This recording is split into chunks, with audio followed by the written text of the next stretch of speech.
California in 2019. Her first 2 books of poetry, One Breath and Lifeboat, were published by Tebot Bach Press. A chapbook, Brats, was published by Finishing Line Press. And her 4th book, The Telling, The Listening, was published by Saint Julian Press in October 2023. So let's give a warm Rivertown welcome to Catherine.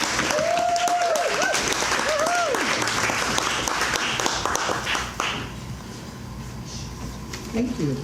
Thank the office for having this. This has been, during COVID, I discovered the online folks. I think I'd actually participated in 1 or 2 of the open mics up here before COVID, but I tell you, it was a real lifeline to have that. So I really am very appreciative of being able to read here tonight.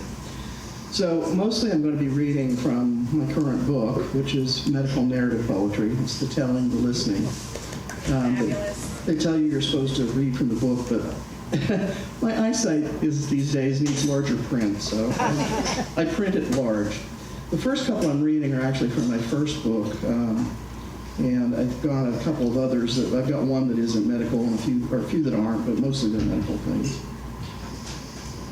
Saving Anne. 1963, old black and white set. The faint double image came and went. Rabbit ears jiggled. I was 10. The Anne Frank story. For weeks I lived with her in her attic, built safer secret rooms. Smuggled bread, begged her neighbors for greater silence. Marched with my friends to Bergen-Belsen 2 weeks ahead of plan. Carried soup and blankets. I rescued Anne. So often Julie wouldn't play, wanting Barbie and Nancy Drew. Until one last day I sat with Anne in the closet of my room, locked away in an immensity of blackness.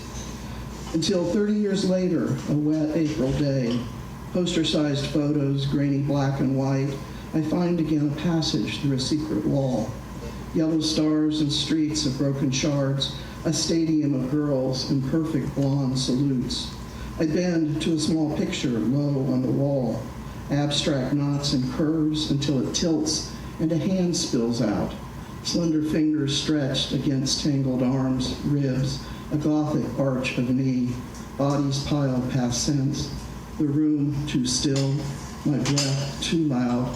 I step away and turn, green shock of a palm leaf, fans to faces, pictures, rows around the room, smiling, serious, sad, like people I know, bearing no sign of blue numbers smudged into their flesh.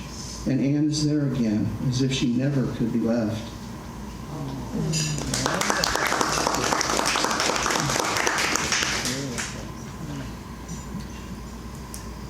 Translation. Like a language I studied a long time gone, I hear and almost understand. Mother said, owls bring the gift of the future. Maybe read it in the entrails of mice. I was born knowing what is needed to survive, born believing in death. I find auguries, small messages, snail rooms, silver signs in the early morning light, a requiem of sparrows composed on the wires overhead. I read hieroglyphs of your body. The topaz stain of your sclera means a liver that fails. The whistle of your breath like a winter storm means emphysema and slow suffocation. You ask me for more time, bargain, as if I were the one to decide. I wish I could light fires, dance, shake my fist until the bones rattle, chant, shout to whatever may hear, translate your plea. But I am an immigrant speaker. I am not nearly fluent enough.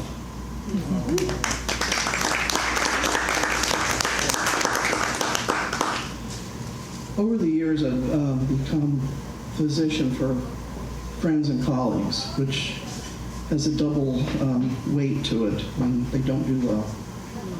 Holding for Pat. I ask you, is there anything you want? When you say, I want to live, I skip a breath as if I'd fallen hard. You say, I'm sorry, I'm not good at this, as if death is a skill anyone learns. I want to say you should shout, rage, sow salt across your pillow top, but I take your hand, watch the slow meander of morphine-soaked thought slip away from the one enormous thing, to distraction, wills, insurance, who will take the cats, hiss of oxygen, click of IV, all the useless trappings that hung around your bed, being human and unable yet to find acceptance in the sway of trees outside the window and the patch of sun that tracks the minutes across your floor. For a fierce and timeless moment, I pray for miracles, for gentleness, for folding in. We sit in silence, and when you shake with tears, there is nothing but to hold you until the end.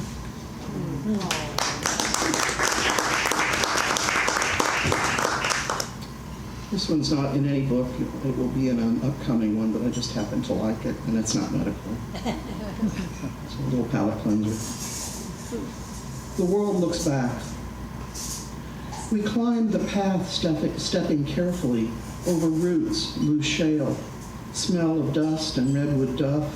We watch the world, which watches us, from the pungent glazed eye of the skunk crushed on the highway verge, from the dawn vortex of starlings rising above the pines, from the refracted streak of light in the agate pebbles along the stream.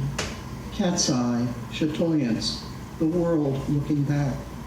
We see ourselves as a part, visitors from a life of cubicles and screens, until we catch the eye of the world and find ourselves observed, from the ocular knot in the furrowed oak bark, from the unblinking swirl where water gathers at the base of the hill, and into that pupilless eye we fall and fall.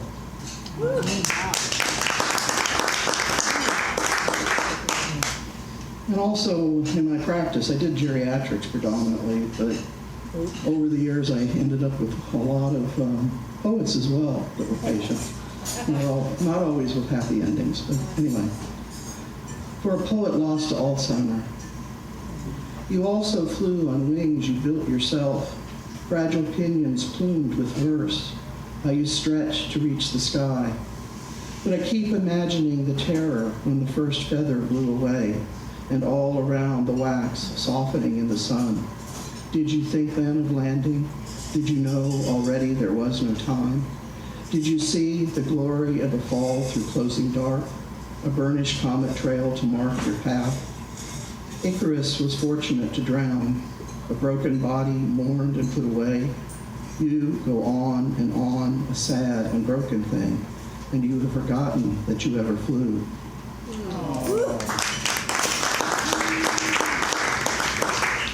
But even into the very long stages of Alzheimer's, if you read poetry, she'd smile.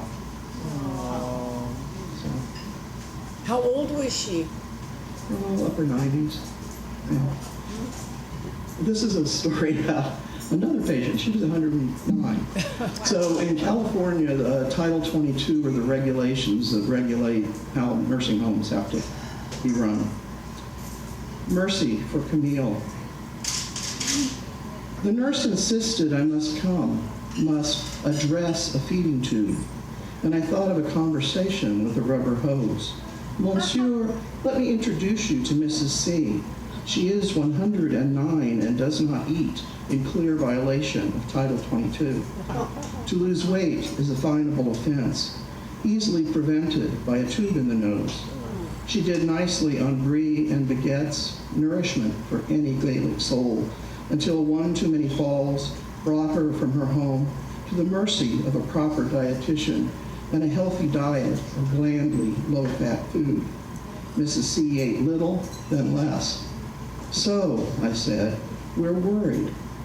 And she began, the quality of mercy is not strained. It droppeth as the gentle rain from heaven. Upon the place beneath it is twice blessed. Quoting each line to the end, to mitigate the justice of your plea. She breathed. The world needs more Porsches. Are you going to be a Porsche? She got no tube. She did not eat. She died in a week. Her death, a gentle rain.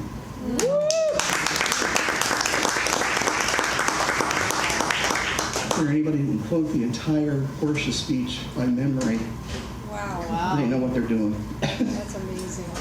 So, and her son agreed with me. So.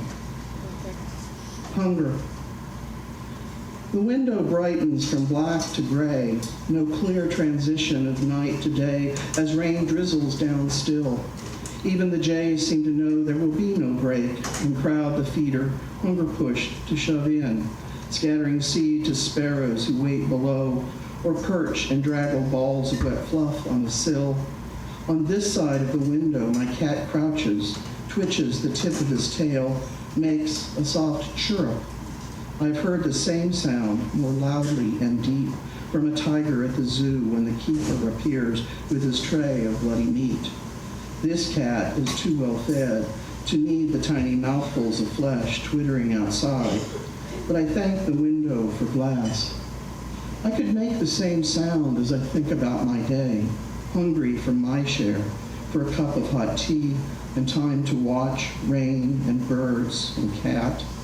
But the clock ticks on, and there are people drinking their own morning cups, gathering their worries, little lists of need for me to explain, reassure, write prescriptions for a pill that will cure only the curable things. Could I prescribe birds and seed and rain, prescribe a cat watching, restrained by a window of fragile glass? Instead, I fill the cat's bowl, measure out a cupful of seed, gather white coat and keys, open my door, and begin.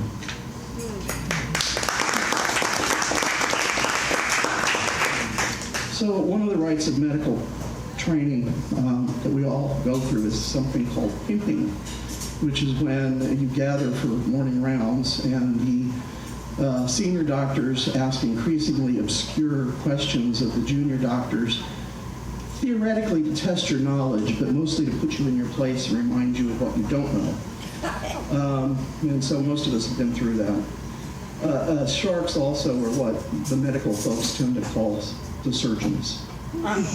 Swimming with sharks.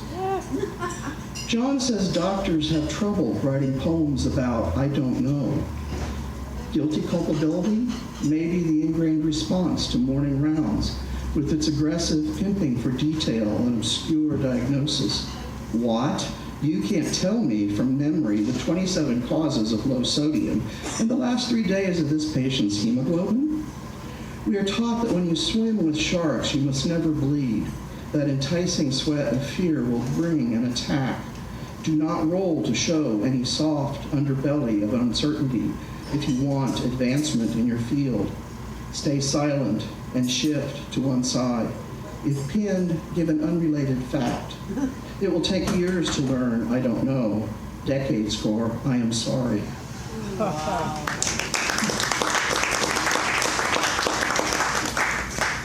And now a couple of poems about falling. Geriatrics falling is terrifying because it often starts out a whole sequence of things. The sound of falling. Think of a sound, bright pumpkin dropped to concrete. Imagine slick slippers, tile floor. The ER intern grins. Squash, squash, a little blood clot, she'll be fine. And I remember a time I thought sophisticated to say the same. But you have lost marigolds, Thailand, and long division. The last 2 weeks flattened with a few ruffled folds of brain. Now your rear flap untied, you shuffle slow-mo to the john. Rubber-soled slippers squeak as they stick in the groove of last week. And you ask for the 10th time today, tell me again what went wrong?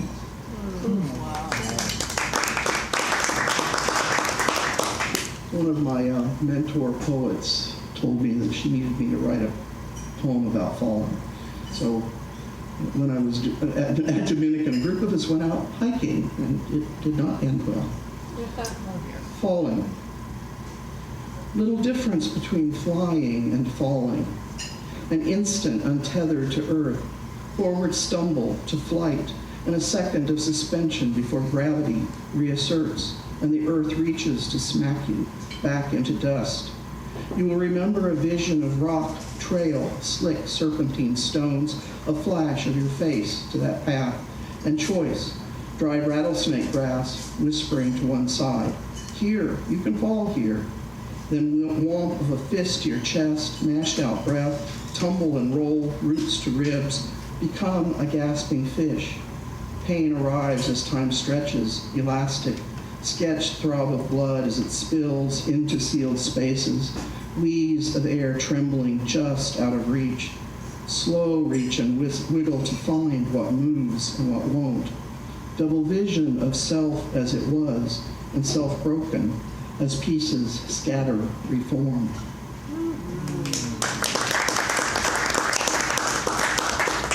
So this sonnet is the title poem that the book comes from.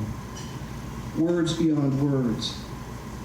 Words beyond words, your sudden wince of pain, your indrawn breath, the tightening of your throat, the way your shoulders rise, defensive with some strain. You sit with tiny rockings of your body like a boat. If you were a lion, I would check your paw for a thorn. If you were a horse, I'd check your saddle for a burr. You say nothing's wrong, you're just a little worn from not sleeping lately, and isn't there a pill to blur the edges just a bit, some advertisement on TV? A jotted script would be a quick fix to sound how deep the unspoken river of your troubles might be, a slower passage as the minute hand creeps. True healing comes from stories, the telling, the listen. Tell me, I say, and see your tears begin to glisten.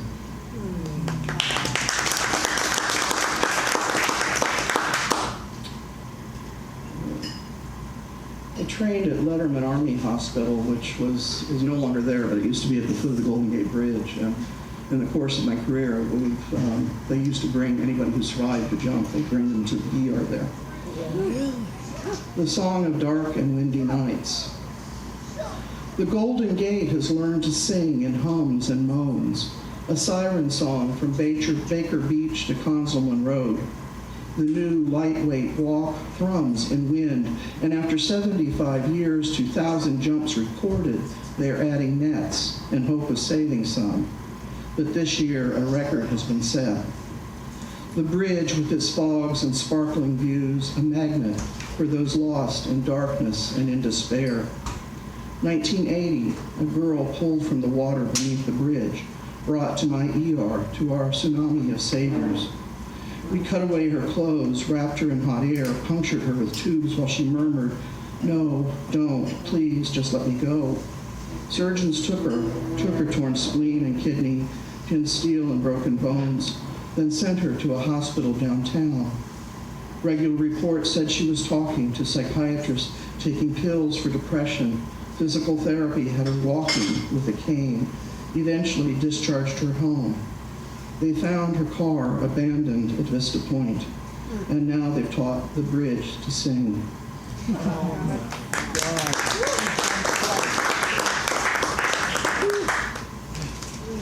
I want to hold you in my arms, in thanks, in gratitude, in comfort, for friendship, for the trust you have given, for the freedom to make mistakes, that your children gather around your bed. Your daughter holds one hand and your husband holds the other, and I must be something firm and upright for them to lean on. So I turn off the monitor where light traces the stutters of your heart, stop the beeps of alarm coming from the vent, and settle for holding one toe.